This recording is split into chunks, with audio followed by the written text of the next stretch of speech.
কেউ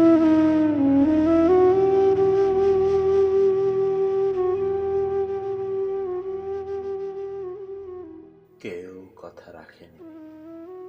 ৩৩ বছর কাটল, কেউ কথা রাখেনি। ছেলেবেলায় এক বৈষ্ণবী তার আগমনী গান হঠাৎ থামিয়ে বলেছিল, শুক্লা দ্বাদশীর দিন এসে অন্তরাটুকু শুনিয়ে যাবে। তারপর কত চন্দ্রভূপ অমাবস্যা চলে গেল, কিন্তু সেই বৈষ্ণবী আর এলো না। ২৫ বছর প্রতীক্ষায় আছি। মামাবাড়ির মাঝি নাদের আলী বলেছিল, বড় হও দাদা ঠাকুর, তোমাকে আমি ৩ প্রহরের বিল দেখাতে নিয়ে যাব।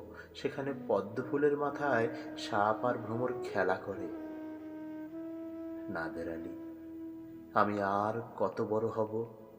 আমার মাথা এই ঘরের ছাদ ফুঁড়ে আকাশ স্পর্শ করলে তারপর তুমি আমায় ৩ প্রহরের বিল দেখাবে?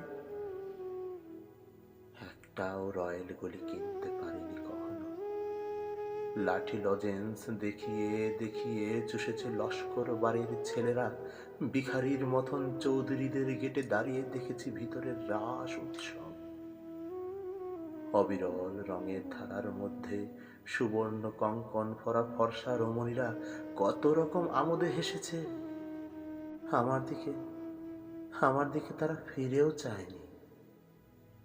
বাবা আমার কাঁধ ছুঁয়ে বলেছিলেন, দেখিস একদিন আমরা। বাবা এখন অন্ধ। আমাদের দেখা হয়নি কিছুই। সেই রয়্যালগুলি, সেই লাঠি লজেন্স, সেই রাজ উৎসব আমায় কেউ ফিরিয়ে দিবে না।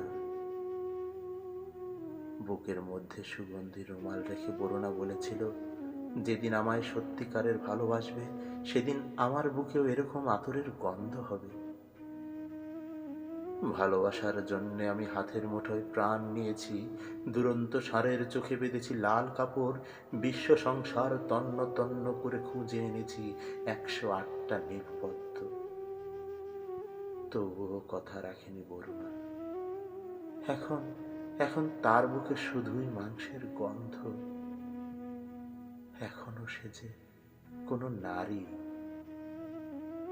কেউ কথা রাখেনি। ৩৩ বছর কাটল, কেউ